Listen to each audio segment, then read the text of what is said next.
Saint Teresa saw the agony of discovering years of lies that destroy all trust. Have you ever trusted someone completely, a friend, a spouse, a spiritual guide, and then one day discovered that almost everything they told you was a lie? Not a small lie, not a white lie, a constructed reality, a false version of someone who never existed. That moment of discovery is one of the most devastating experiences a human being can go through. The floor falls out. Everything you built on top of that trust, your decisions, your memories, your sense of your own judgment, suddenly stands on nothing. And Saint Teresa of Avila, the Spanish mystic and doctor of the Church who died in 1582, not only lived through it, she wrote about it with a precision that is almost uncomfortable to read. Teresa was born in Avila, Spain, on March 28, 1515. Her family was converso, meaning they were descendants of Jewish converts to Christianity, a fact that carried enormous social weight in 16th century Spain. Her grandfather, Juan Sanchez of Toledo, had appeared before the Inquisition tribunal in 1485, accused of reverting to Jewish practices after his conversion. The family relocated to Avila, changed their surname from Sanchez to Capeta, and rebuilt their social identity over the following generation. Teresa grew up inside the specific psychological atmosphere that this history produces, a household skilled at managing appearances, at presenting one version of identity to the outside world while holding a more complicated interior truth. She did not choose that environment. She was born into it, but it gave her an early and intimate education in the distance between surface and depth, between what people present and what they carry. By the time she entered the Carmelite convent of the Incarnation in 1535, she had already experienced the sting of a friendship that turned deceptive.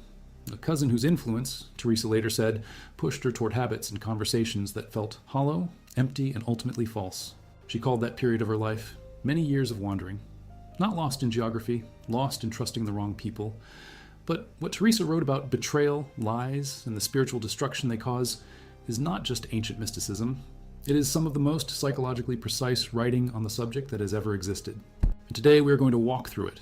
What she saw, what she suffered, what she learned, and why the pattern she identified in 1565 is exactly the pattern playing out in living rooms and therapy offices right now.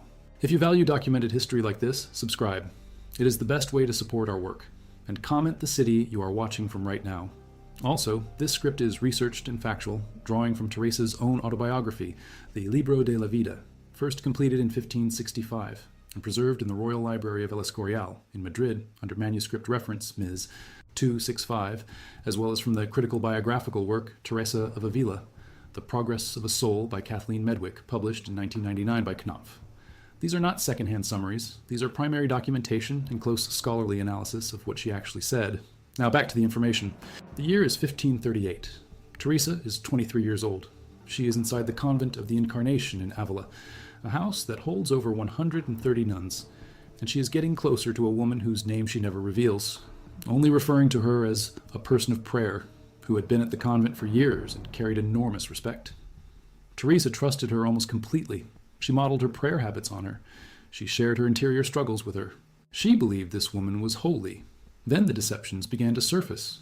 Teresa does not describe it as a dramatic revelation. That is what makes it so precise. She describes the lie revealing itself the way a crack in a wall reveals itself. Slowly, then all at once. First, a small inconsistency.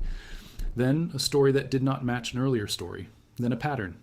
Then the horrible, hollow recognition that the version of this person she had constructed in her mind was not real. In the Libro de la Vida, chapter 7, Teresa writes with devastating clarity about what this did to her interior life. She says that after years of trusting someone whose virtue was false, she lost her footing in prayer for nearly 2 years, not because she stopped believing in God, but because the person who had been her anchor in discernment had been constructed from performance. The trust she had extended had been absorbed into something that was not there. 2 years. That is not a bad week. That is not a difficult season. That is 700 days of interior disorientation caused by discovering that a relationship was built on a false foundation. Psychologists today have a name for what Teresa experienced: betrayal trauma. The term was coined by Jennifer Freyd at the University of Oregon in 1994, but the phenomenon Teresa described is older than clinical terminology by 4 centuries. Freyd's research shows that when the betrayal comes from someone who was close, trusted, and perceived as safe, the damage is categorically different from the damage caused by betrayal from a stranger. The brain processes it differently. The nervous system processes it differently. The self processes it differently. Teresa would have recognized all of that immediately. What she adds, And what modern psychology is only beginning to formalize is the spiritual dimension. When someone you trusted spiritually, someone whose words shaped how you understood God, prayer, and your own interior life, turns out to have been living a lie, the wreckage is not just relational, it is foundational. You do not just lose a person, you lose the version of reality they helped you construct. Teresa calls this the harm done to the soul by bad company. She uses the word company, compagnia, in the 16th century sense of a constant companion, someone who walks beside you and shapes your perception as you walk. And she is not speaking metaphorically. She is speaking from documented experience. She traces specific habits, specific failures in her own spiritual life, back to specific relationships that were built on deception. This is precise. This is not vague spiritual warning. This is a woman with a forensic memory writing case studies on herself. By 1555, Teresa was 40 years old and had lived through at least 3 major experiences of trusting someone who was not what they appeared to be. The first was the cousin who introduced her to shallow social habits in her youth. The second was the woman at the Incarnation whose spiritual reputation was false. The third was a confessor, a priest whose advice she followed for years, who, as she later wrote in chapter 5 of the Libro de la Vida, did not understand me and I did not understand myself. 3 relationships, 3 constructions of trust, 3 moments where the foundation collapsed. What Teresa identifies across all 3 is a pattern that is worth slowing down for, because it is still the pattern today. First, the person presents themselves in a way that matches what you most need. Teresa needed holiness. She needed models of prayer. She needed guidance. The people who deceived her did not offer random performances. They offered precisely the thing she was searching for: a devout woman at the convent, a knowledgeable priest, a socially confident cousin. The deception was not random. It was calibrated.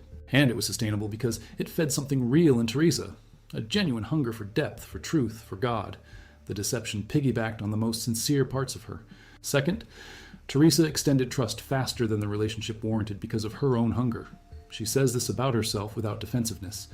She was drawn to people who seemed to have what she lacked, and that hunger made her extend trust before she had earned evidence for it. She writes in chapter 7, "I was so attached to this friendship that it became an obstacle to God." She does not blame the other person exclusively. She names her own mechanism. This is the part most people cannot do. They can name the betrayal. They cannot name the internal architecture that made them vulnerable to it. Teresa could do both, and doing both is the only way you actually learn something from the experience, instead of simply repeating it with different people. Third, the lies accumulated slowly enough that each individual inconsistency was rationalized away. Teresa describes this in a way that sounds almost clinical. She says she noticed things that did not sit right, but found reasons to explain them away, because the alternative, that the relationship was false, was too disorienting to accept. By the time the full picture emerged, she had spent years inside a false framework. This is what betrayal researchers now call the belief perseverance problem.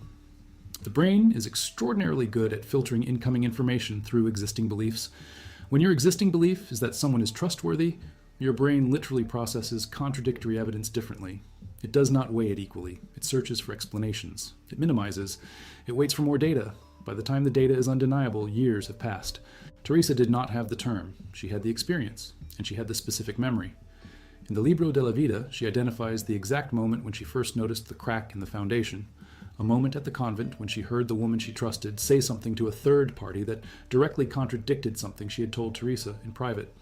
It was a small thing, a matter of no apparent consequence. But Teresa had the kind of memory, precise, unsparing, that did not release it. She filed it. She held it against subsequent observations, and she watched over months as the pattern revealed itself. She also watched herself resist the pattern. That is the painful part. She writes in chapter 7 that she knew, at some level, before she was willing to fully know, that she had evidence before she had admitted it, that she protected the relationship from her own perception of it for longer than she should have, because the relationship had become load-bearing. She needed it to be real, and that need was precisely the mechanism the deception used to survive. Cold, known, denied. That sequence, cold recognition, full knowledge, active denial, is the psychological fingerprint of extended betrayal. And Teresa maps it in herself with a kind of honest documentation that most people can only achieve in hindsight, if ever. The year 1560 is significant. Teresa was 45 years old, and she had just received what she later called the most important spiritual grace of her adult life, a transformative experience before an image of the wounded Christ that she dates to that year in chapter 9 of her autobiography. But what is less often discussed is what preceded it, a final devastating confrontation with the falseness of her spiritual environment at the Incarnation. The convent by 1560 had become, in Teresa's words, a place of so many conversations, so many visits, so much coming and going, that the interior life she was trying to build was being continuously eroded. The relationships around her were not relationships of truth. They were relationships of performance, social maintenance, and mutual deception about what mattered. She writes that she felt in that environment like someone trying to hold a flame in the wind.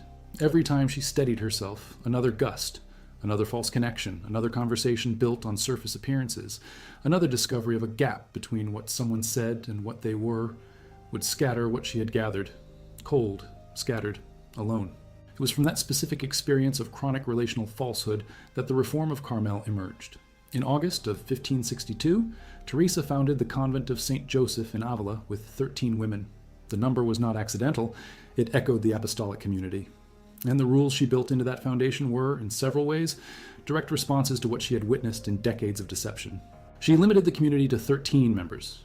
She eliminated the category of benefactresses, who could visit freely and insert themselves into the interior lives of the nuns. She structured silence not as punishment, but as protection. Protection against the slow erosion of truth that happens in environments saturated with social performance. She wrote the constitutions, which have been preserved in the National Archive of Simancas, Spain, and they are strikingly practical. Rule after rule addresses the gap between appearance and reality, between what people say and what they do. Teresa had learned that truth requires architecture. It does not just happen naturally in a group of people with good intentions. It requires structures that make deception harder to sustain. This is still true today, and it is one of the most undervalued insights in organizational psychology. Research from Amy Edmondson at Harvard Business School, whose work on psychological safety spans back to 1999, consistently shows that environments where people feel pressure to maintain appearances, where the cost of revealing a mistake or an inconsistency is high, become breeding grounds for the kind of slow, accumulated deception that Teresa was describing 4 centuries earlier. You do not need malicious people for systematic dishonesty to emerge. You need environments that make honesty structurally costly. Teresa's reform was, among other things, a structural solution to a structural problem. Now, subscribe if you value content like this. It supports the work. And comment your city below. This research draws from the Libro de la Vida and from Medwick's Teresa of Avila, The Progress of a Soul, not surface summaries, but documentation as close to the original experience as the historical record allows. Let us talk about the specific moment Teresa describes in chapter 25 of The Interior Castle, written in 1577, 12 years after the autobiography. By then, Teresa had founded 6 more convents. She had traveled across Castile and Andalusia in wooden carts on roads that, in winter, were indistinguishable from rivers of mud. She had been investigated by the Spanish Inquisition. She had survived the internal politics of the Carmelite order, and she had learned something that she had not fully understood in 1565. She writes in The Interior Castle that the soul which has been repeatedly deceived by others will often develop one of 2 responses. Either it becomes so defended that it cannot trust anyone, it closes every door, bars every window, and lives in a kind of spiritual isolation that it mistakes for discernment. Or it becomes so desperate for connection that it continues extending trust without evidence, walking from one false relationship to the next, always arriving at the same devastation. Both responses, Teresa says, are forms of the same wound expressing itself in different directions. The overdefended soul and the perpetually deceived soul are mirrors of each other. They both organize their lives around a core belief that was planted by betrayal, that the world cannot be trusted as it presents itself. The antidote she proposes is not, as might be expected from a mystic, purely spiritual. It is deeply practical. She says in the 5th dwelling of the Interior Castle, "I'm not speaking of great friendships or intense attachments. I'm speaking of the small habits of truth." Small habits of truth. A friendship where you're allowed to say what you actually think. A relationship where inconsistencies are named rather than rationalized. A community where the gap between appearance and reality is actively, structurally narrowed. She is talking about what we would now call relational honesty as a daily practice, and she is saying it is a prerequisite for any serious interior life. The data on this is now substantial. Research published in the journal Personal Relationships in 2013 by Leanne Ten Brinke and colleagues at the University of California, Berkeley, showed that people who experience extended deception by close partners demonstrate measurable changes in their baseline trust calibration. They become systematically worse at accurately evaluating the trustworthiness of new acquaintances, not better. The instinct says experience teaches you to spot liars. The research says the opposite. Extended deception erodes the mechanism you use to evaluate trust. Teresa experienced this directly. She describes in Chapter 8 of the Libro de la Vida a period following her discovery of the false companion at the Incarnation, when she could not judge clearly which voices in prayer were true and which were imagination. The deception had spread. It had contaminated her ability to evaluate interior experience, because the same machinery she used to evaluate the external relationship, pattern recognition, memory, emotional response, was the same machinery she used in prayer. When that machinery is broken, everything it touches becomes uncertain. This is why Teresa, in the interior castle, is so insistent that the interior life cannot be built in isolation. She is sometimes read as a mystic of solitude. She's actually a mystic of verified relationship. She believed deeply that the soul requires companions who tell it the truth. Not comfortable truths, not performed truths, but accurate ones. She writes in The Sixth Dwelling, Section 3, "A confessor or a director who only tells you what pleases you is not giving you help. They are giving you a mirror that lies. A mirror that lies.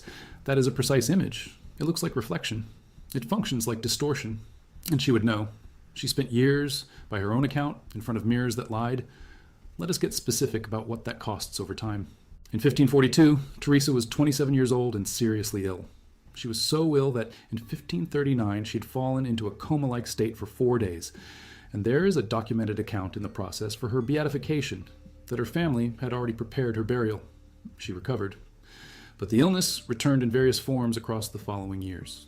What is striking about her account of that period is how much of the spiritual confusion she experienced she traces back not to the illness itself, but to the advice she was receiving.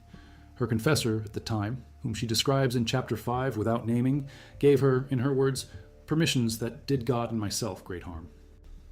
He approved behaviors and prayer approaches that Teresa, with hindsight, recognized as spiritually damaging, not because he was malicious, but because he did not understand what was actually happening inside her, and she did not yet have the language to show him the gap between what she was saying and what was actually true. A lie does not require a liar.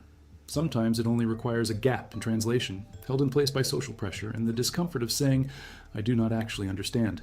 For 4 years, from approximately 1542 to 1546, Teresa followed guidance that was built on a misreading of her situation.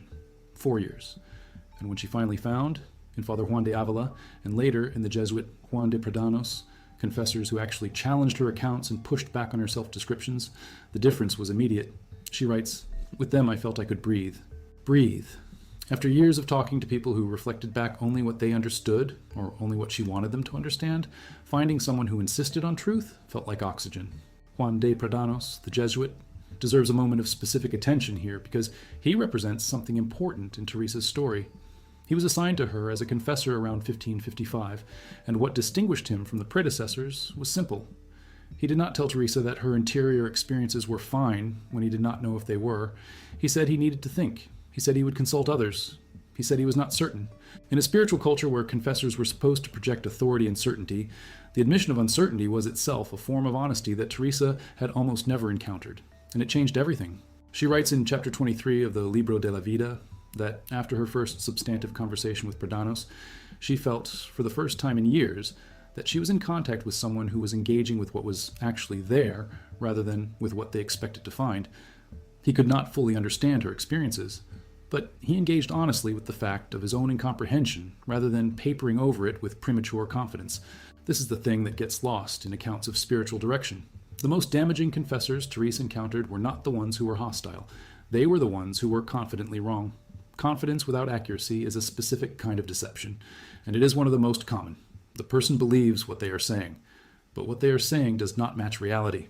And because they believe it, the gap between their account and the actual situation never surfaces, never gets corrected, never resolves. Teresa spent decades inside that gap. She called it walking in darkness with someone who is certain they have a light. This is the architecture of recovery from relational deception that Teresa maps in the interior castle, and it is the same architecture that contemporary researchers describe in trauma recovery literature. You do not heal from extended deception by withdrawing from relationship. You heal by finding relationships characterized by what researcher Brene Brown at the University of Houston calls earned trust. Trust built incrementally through demonstrated consistency, through the experience of someone telling you a hard truth and the relationship surviving it. Teresa calls the same thing friendship and truth. She uses the phrase repeatedly in The Way of Perfection, written in 1566, the year after the autobiography. A friendship in truth is not a friendship without conflict or difficulty. It is a friendship where the fundamental commitment is to accuracy, where the relationship can hold a correction, a contradiction, a disagreement, and still remain. That is not the friendship she experienced at the Incarnation before 1562. That is the friendship she built at St. Joseph and then replicated, with variations, across 17 convents in the 15 years that followed. Here's what friendship in truth looks like in practice, according to Teresa's writing, and this is the part that people skip because it is uncomfortable. It means you are allowed to say to someone you love that you do not believe what they just told you. It means the relationship does not depend on your accepting every version of reality the other person offers. It means you can say, that is not consistent with what you told me before, without the relationship disintegrating. It means both people are more committed to what is accurate than to what is comfortable. Teresa had to build institutions to make that possible. She could not find it in the existing structures around her. The Incarnation Convent, with its 130 nuns and its culture of social management, could not hold that kind of honesty because the social stakes of honesty were too high. When you live in close quarters with 130 people and your quality of life depends on their opinion of you, you do not tell the truth at the cost of your relationships. You manage, you smooth, you perform. Teresa knew this. She had done it for years, and she knew from the interior devastation it produced that it was not sustainable. 13 women, small enough that every person had to be real, large enough that you could not escape the consequences of your own inconsistency. 13 was not a mystical number for its own sake.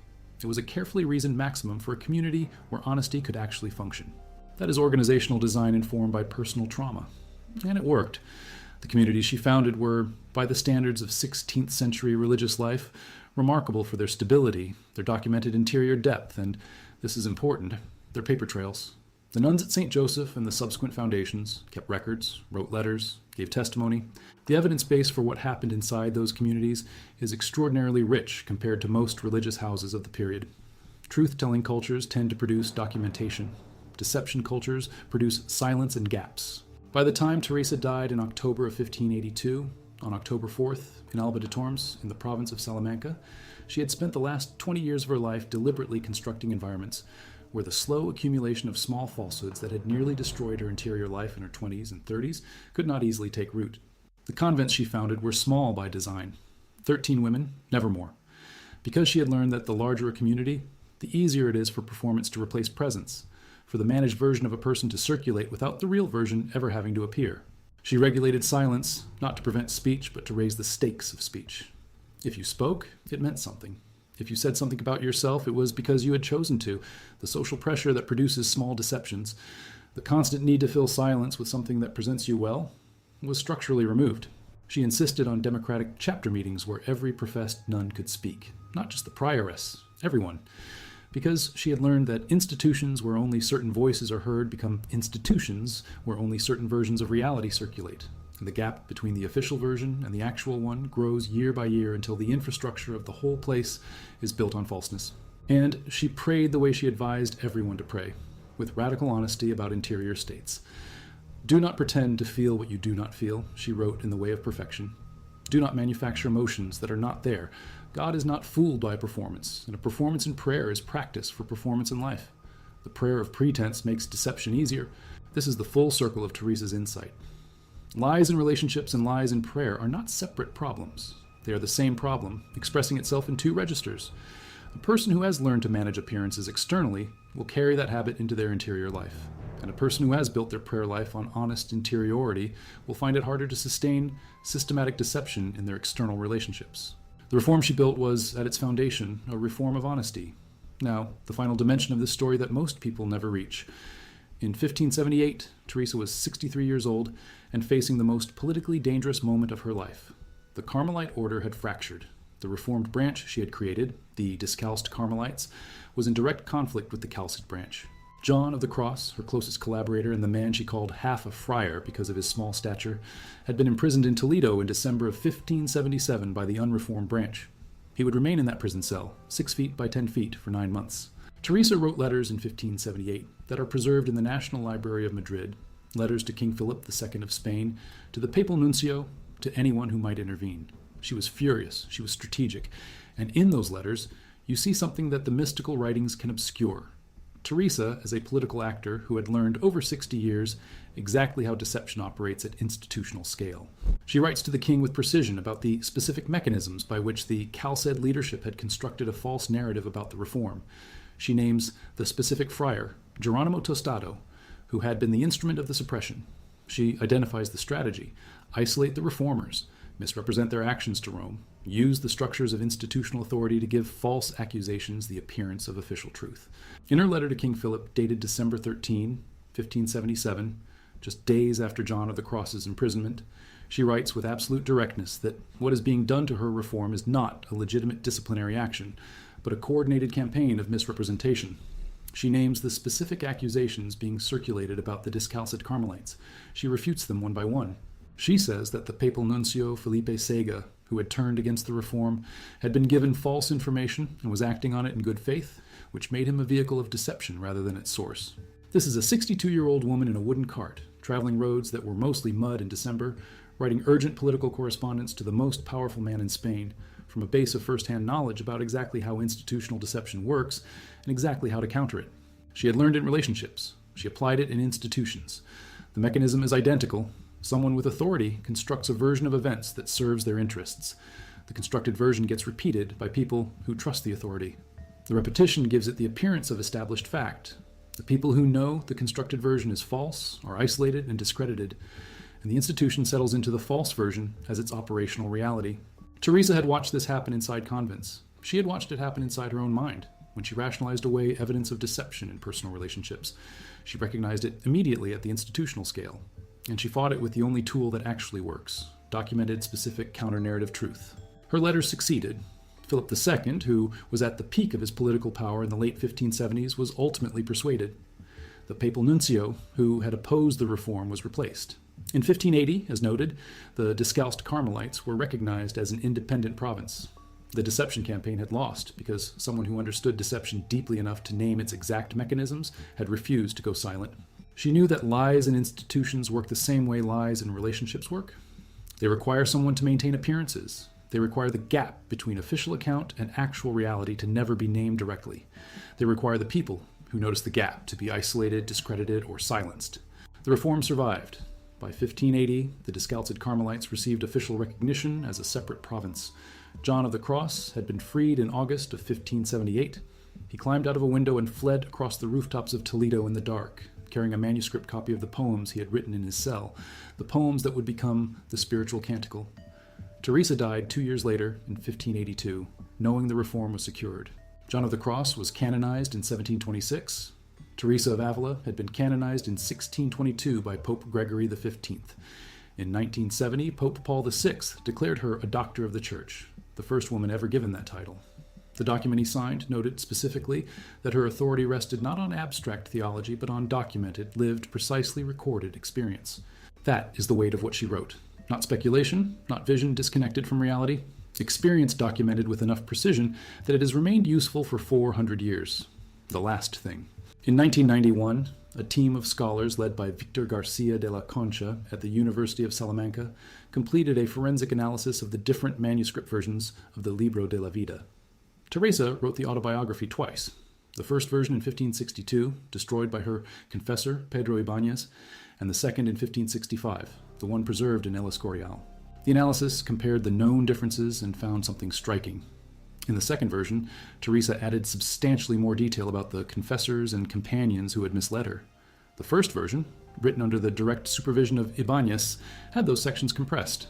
When Teresa wrote without the person who had limited her truth-telling in the room, she told more of the truth. The document she had compressed under oversight was expanded when oversight was removed, and what she expanded was, specifically, the account of how much damage years of false guidance and false relationship had done to her interior life. She had been, even in writing her own story, subject to the same pressure she was writing about, and when she finally had the freedom to say it completely, she said it.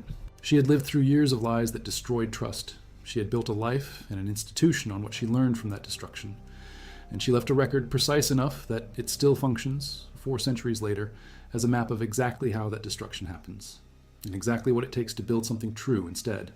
The cell where John of the Cross wrote the spiritual canticle still exists in Toledo. It measures 6 feet by 10 feet. On the wall, there is a single narrow window. He wrote in the dark, memorizing lines before morning light gave him a few minutes to transcribe. The poems he wrote in that room are considered by scholars of Spanish literature, including Damaso Alonso, writing in 1958, to be the highest achievement of the Spanish lyric tradition. He wrote them because Teresa had taught him that truth requires structure, and structure requires honesty, and honesty sometimes survives in very small spaces.